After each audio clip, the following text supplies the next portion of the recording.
aquí hay una frase que inquieta un poco, ¿no? Que está diciendo que él está sufriendo lo que falta a Cristo. Entonces, es que falta algo a la obra de Cristo, hace falta que alguien sufra por Cristo, necesitamos hacer méritos, no es así, ¿verdad? Complementar en vosotros lo que falta de los sufrimientos de Cristo. Ahora, las aflicciones, los sufrimientos de Cristo fueron y siguen siendo suficientes para pagar nuestra redención, nuestra salvación. Ahí no falta nada. Cristo hizo todo para ser posible que nosotros podamos ser salvos. Pero lo que parece que falta es las aflicciones que necesitamos para ser iglesia. La iglesia necesita pasar por aflicciones y esas Pablo las estaba pasando.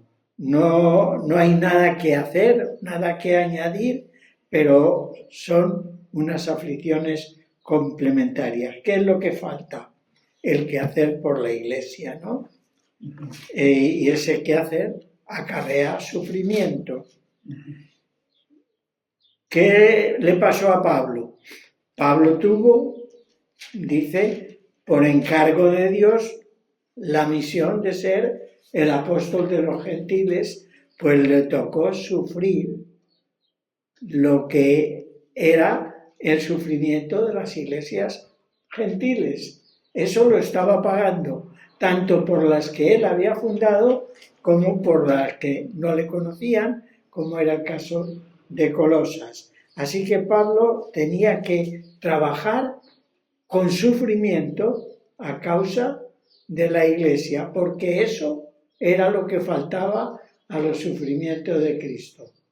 No que haya para salvación, pero sí para proclamación del Evangelio y vivir la vida cristiana. Y no solo que cada uno tiene que sufrir lo suyo propio, sino sufre, Pablo dice, sufro por vosotros, por los demás, aún por los que no me conocen. Él tenía que trabajar y con dolor, con sufrimiento, para alcanzar a todos. Ahora, esto es una idea de Pablo que se le ocurrió y dijo, pues, yo voy a hacer esto.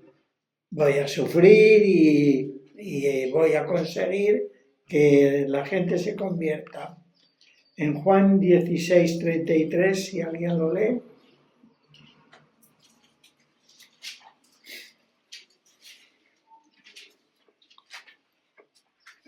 Estas cosas os he hablado para que en mí tengáis paz. En el mundo tendréis aflicción, pero confiad, yo he vencido al mundo.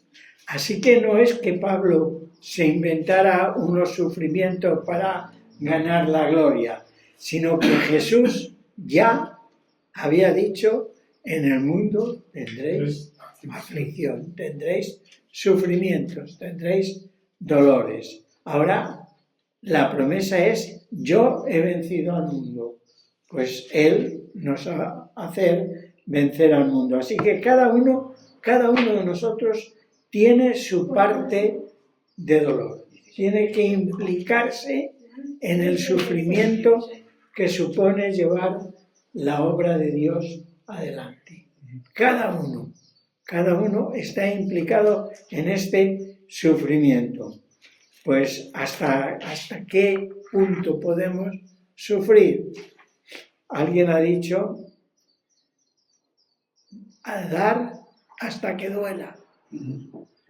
Dar hasta que duela. ¿Verdad? Cuando pasan la ofrenda, si uno da lo que le sobra, pues no hace mucho.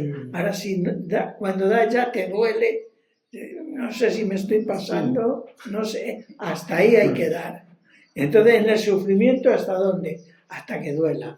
Si el sufrimiento es, qué pena, oye, qué lástima, cómo van las cosas, pero ya cuando te duele, es cuando de verdad, como Pablo, estás haciendo la obra de Dios. ¿Y todo esto para qué? para que anuncie cumplidamente la palabra de Dios, el misterio que había estado oculto desde los siglos y edades, pero que ahora ha sido manifestado a los santos, a quienes Dios quiso dar a conocer las riquezas de la gloria de este misterio entre los gentiles, que es, y ahí lo dejo, hay que hablar de un misterio que durante siglos ha estado ocultado. ¿Qué es un misterio? Un misterio es una cosa real que existe, que es, pero que no se conoce.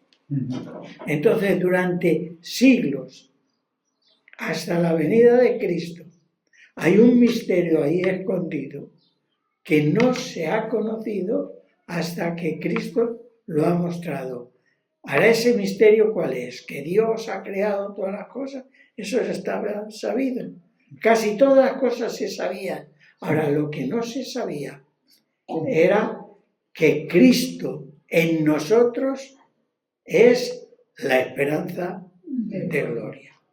Ese es el misterio ocultado durante siglos, que nadie sabía, que se intuía, que se pensaba, que en el Antiguo Testamento se fue guiando para que fuéramos sabiendo. Pero llegó un momento que Dios nos mostró que en Cristo en nosotros es la esperanza de gloria. Así que ese misterio Dios nos lo ha hecho saber a nosotros, a los creyentes. Y ese misterio implica un montón de cosas. Ahí nos sale pues la Trinidad, el que Dios se haga hombre, el que Dios pueda morir, el que Dios resucite, el que va a volver, el que nos va a llevar, el que está preparando un lugar de gloria para que vivamos en él. Ese es el misterio escondido durante siglos, que se nos ha dado a conocer a nosotros. Ahora, esas son las riquezas de la gloria de la revelación. Pero, ¿a quién se lo ha dado a conocer? A su iglesia. A su iglesia. A los santos. A los santos. Porque su iglesia se ha convertido, y el Señor lo sabía, en un ente un poco diluido, que es la iglesia de Cristo. Los locales, las parroquias, las iglesias nominales, todo eso, el mundo dice, eso lo sabe la iglesia. Mentira, mentira. Solamente lo sabemos aquellos que hemos experimentado la salvación en Cristo Jesús. Somos los que hemos experimentado que hay un misterio ya aclarado, que es Cristo en nosotros, la esperanza de gloria, que el hombre va a volver a ser un humano total a semejanza de lo que Dios quiere que seamos, y que ha preparado un lugar donde vamos a vivir como Él nos hizo por la eternidad, en gloria y comunión con Dios, sin pecado, sin muerte, sin fatigas, sin dolores. Ese es el misterio que Dios nos lo ha mostrado. Ahora, ¿eso lo pueden saber los demás? No. Por eso nadie nos puede hablar de Jesucristo, de la salvación, de la iglesia, de la gloria, si no es un salvado, uno de los santos. Si no es un regenerado, un nacido de nuevo, no va a entender el Evangelio. Puede entender la teología, puede entender el lenguaje bíblico, pero el misterio de la salvación en Cristo para la eternidad, solo aquellos que lo estamos experimentando. Porque la salvación no es una cosa futura. La salvación no nos viene para cuando venga el Señor y cuando vayamos con Él o cuando nos muramos. La salvación empieza el día que creímos. Sí, quería ir, pero no está. Y esta es la riqueza de la gloria que hay en Cristo Jesús. Ahora, ¿eso es fácil de entender? ¿Alguien ya entiende de verdad este misterio? ¿Lo tiene ya aclarado completamente? Y es que Dios no ha querido que sepamos del misterio más que lo que Él ha querido que sepamos del misterio. Y no hay que ir más allá de lo que la Escritura nos enseña. Por ejemplo, el misterio de la segunda venida. Entonces las adivinaciones de cuándo viene, cómo viene y dónde y en qué sitio y de qué manera y si primero ocurre esto y después lo otro, eso no lo sabemos. Eso todavía Dios no se lo ha mostrado. No, ¿a quién se lo va a mostrar? A los santos. Ahora nos ha dicho cómo va a acontecer, que va a venir y le vamos a ver y que va a ser una cosa clara y que todo el mundo la va a sentir, es visible.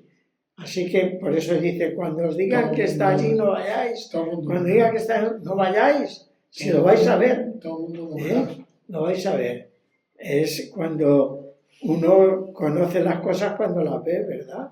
Dentro de poco, aquí van a hacer procesiones, pues el que quiera verlas tendrá que ir a verlas. La forma de verlas es ir y verlas. Como la tele, que hay también. Hay cosas que no Sí, que pero no no se las ven, ves pero se enteras. sienten. Cuidado con los sentimientos, porque engañoso es el corazón más que todas las cosas, y no solo es que es un embustero el corazón, sino que es malo, es perverso. Así que cuando nos guiamos por nuestros sentimientos, podemos caer en perversión o en mentiras. La única cosa segura es la palabra de Dios. Y eso hace mella en el corazón y hace que sintamos, y a esos sentimientos, si son buenos, que sintamos que el Señor nos está llevando, guiando a todo. Ahora, la gloria, Cristo, la revelación, esas son las riquezas del conocimiento oculto durante siglos que ahora nos ha sido presentado. Dice la esperanza de gloria de Cristo a quien anunciamos. Y ahora este anuncio es para presentar al hombre ante Dios perfecto. Se dice, bueno, quiere decir completo, sí, que entiende lo que es. No, perfecto es perfecto. No a la perfección de Dios, sino a la perfección humana. Dios quiere que desde ya caminemos hacia la perfección. Otros lo llaman la santidad, es lo mismo. Santidad tiene que ver con ser santos, apartados para Dios, como Dios nos hizo. Porque Dios nos hizo santos para vivir con Él, apartados para Él. Dios hizo, de Dios es el mundo y qué más. El Salmo, como dice, del Señor es el mundo y los que en Él habitan. El mundo y los que en Él habitan. Así que de Dios somos todos, pero algunos se han apartado y ahora nuestra reunión, nuestra relación con Dios tiene que ser a la perfección. Y Pablo está esforzándose en que todos los cristianos lleguen a la perfección, lleguen a la santidad. ¿Llegan? No. Pablo dice, yo no lo he alcanzado, No digo que yo, porque dice, si yo soy el primero de los pecadores. Así, pero nuestro camino es a la perfección. Y ese camino es un camino de santificación, de vivir cada día más santamente. Eso quiere decir ser cada día más bueno, más simpático, más alegre. No. quiere decir más cerca de Dios, más de acuerdo con las normas que Dios ha establecido. Esa es la santificación, no rezar mucho o ir a muchos cultos o hacer muchos estudios, sino acercarnos a la norma de Dios. A la imagen de Cristo. A la imagen en el sentido de parecernos a Él. Exacto. No al No, a Cristo. adoración Ya, pero idólica, no. es que hay que usar las palabras con Pues que cuidado. Sí, ya lo sé. Sí, solo digo en Con la broma. medida de Ya sé que tú no vas a poner no Cristo, tengo una imagen ahí que al Cristo de los gitanos, no vas. Ya lo sé. Pero entendemos esto bien, ¿no? Sí. Este es el misterio que se nos está revelando. Ahora, Santiago, una pregunta. Sí. Acá el versículo 28 cuando dice a fin de presentar perfecto en Cristo Jesús a todo hombre.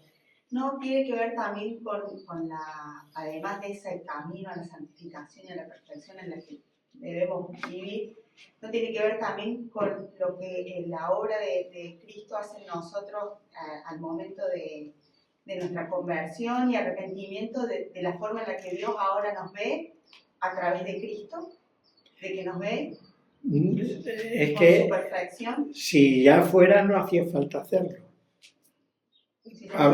Si ya fuéramos perfectos, que Dios nos viera perfecto, no hacía falta que Pablo estuviera esforzándose en llevar a todos los hombres a que aparezcan delante de Dios como perfectos.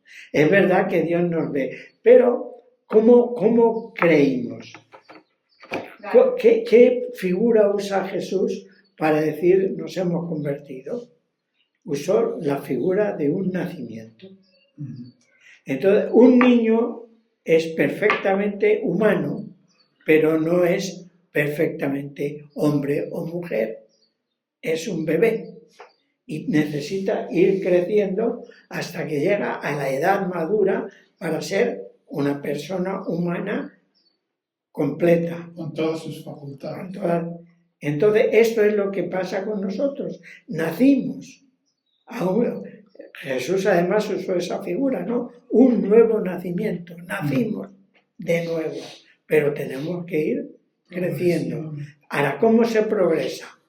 Pues siguiendo las normas bíblicas, no por otras cosas. Entonces Pablo dice, yo quiero llevar a todos los hombres. Y cuando dice a todos, quiere decir a todos. Él no se limitaba solo a los creyentes, quería que todo el mundo se convierta. ¿Qué es lo que quiere Dios? Que todos procedan al arrepentimiento y tengan vida eterna. Y esa vida es una vida que va progresando, como la luz de la aurora, hasta que el día perfecto se hace claro completamente. Así que es verdad que Dios nos ve en su infinita sabiduría y todo conocimiento, nos ve ya como lo que somos.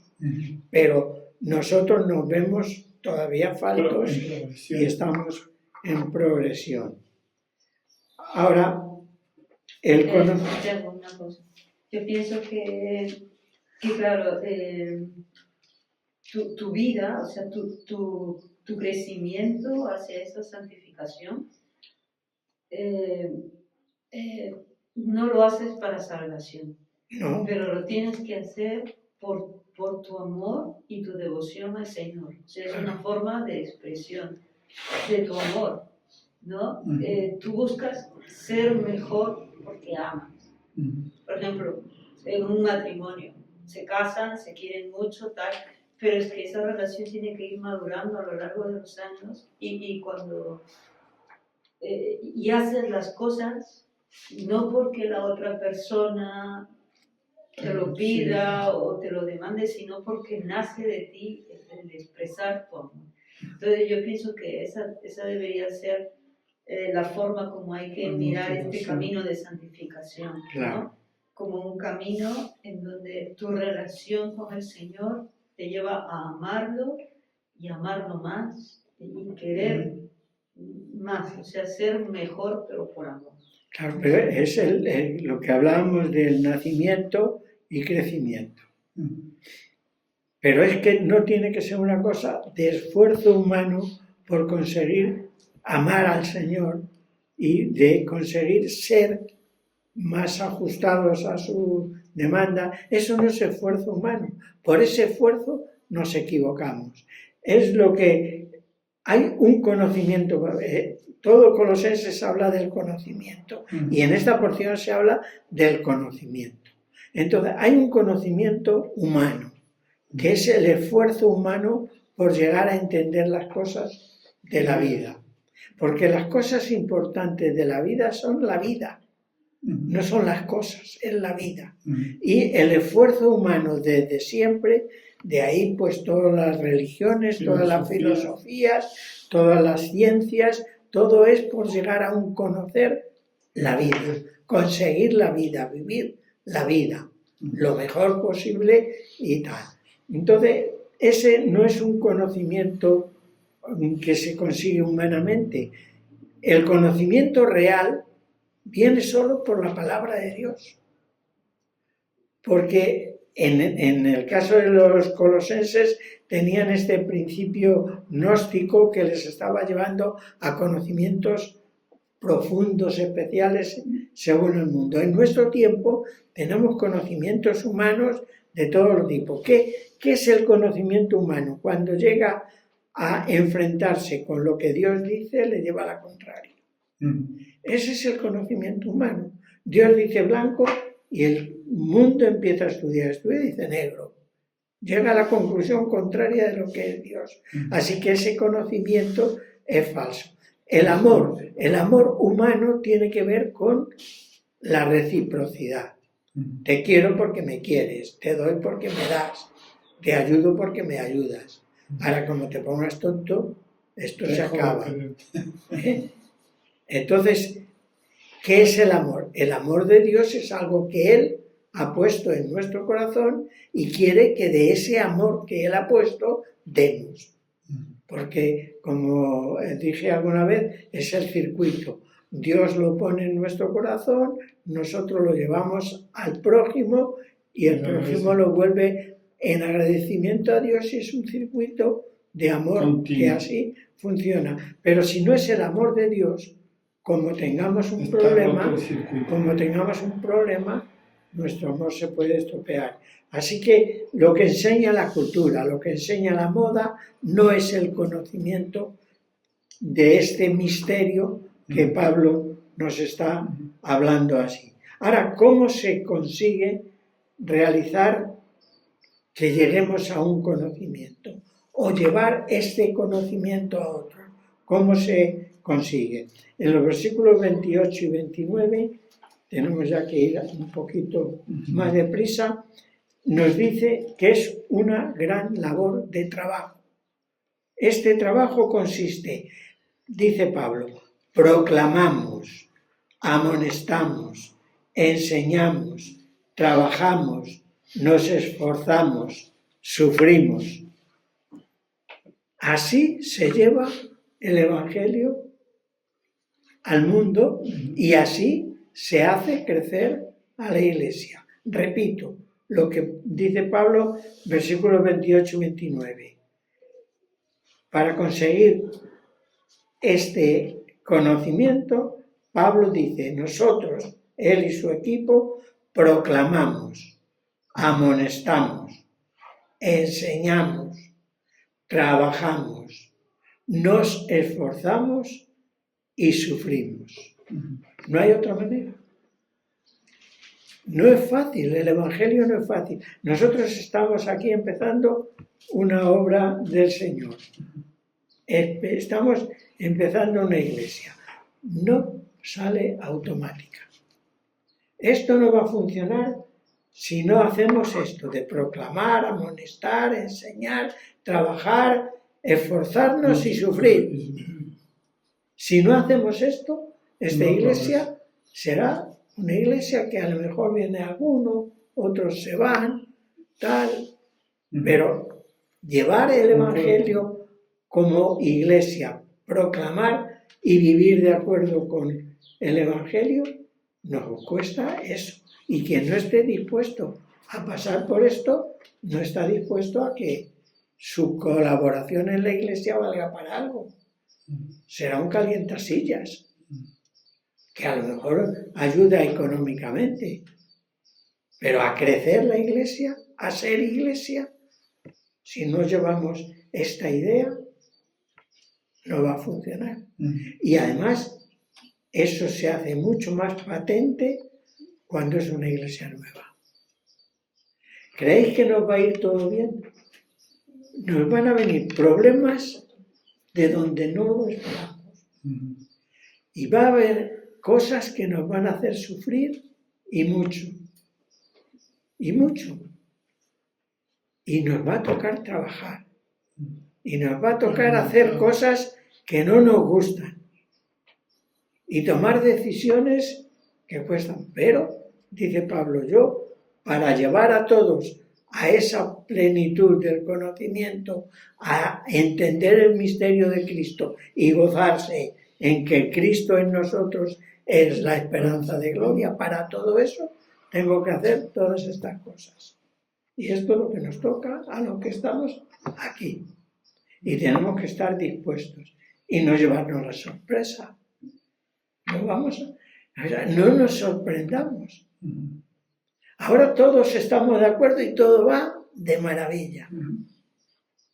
Ojalá fuera así siempre, pero seguro no hay ninguna iglesia que no pase por eso. Y la que no pasa por eso es que no es iglesia. Es un grupo de amiguetes que se reúnen.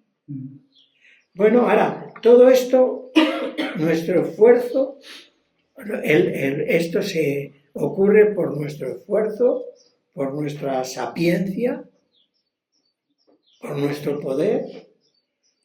No. Según la potencia de Él, la cual actúa poderosamente en mí.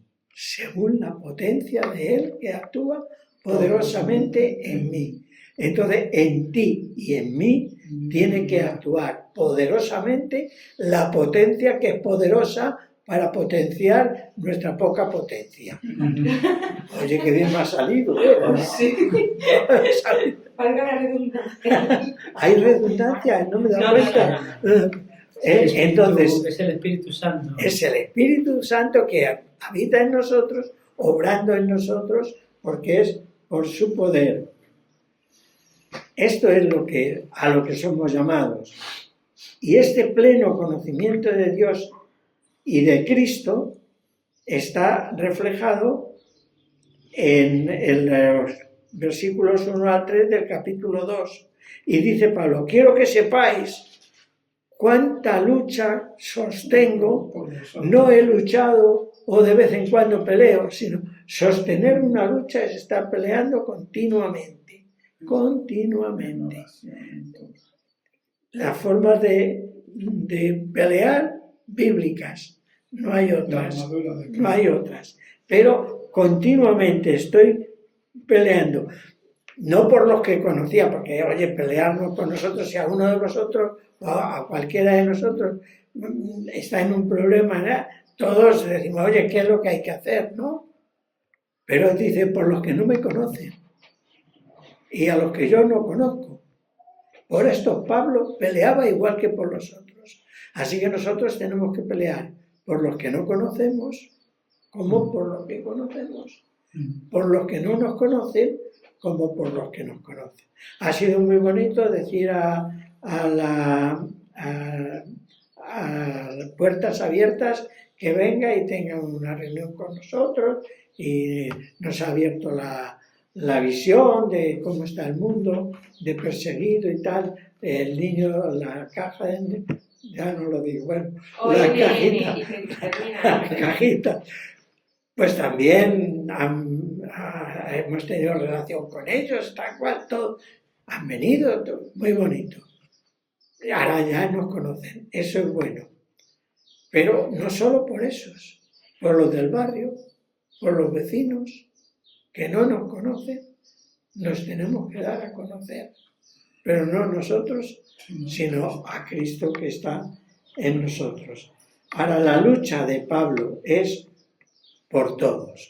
La lucha nuestra es por lo que tenemos alrededor, Pablo era apóstol de los gentiles, toma trabajo, todos los gentiles para ti. Nosotros somos iglesia en Cartagena, por lo menos los de Cartagena corren por nuestra cuenta, ¿no? Sí. Tendremos que trabajar. Y esto hay que, también a los de casa, conocernos y que nos conozcan. Es decir, no que nos hayamos visto, no una, como dicen en Andalucía, es una amistad. Cuando te presentan y no eres amigo, dicen aquí una amistad, aquí otra amistad. O sea, son amistades, nada, conocidos.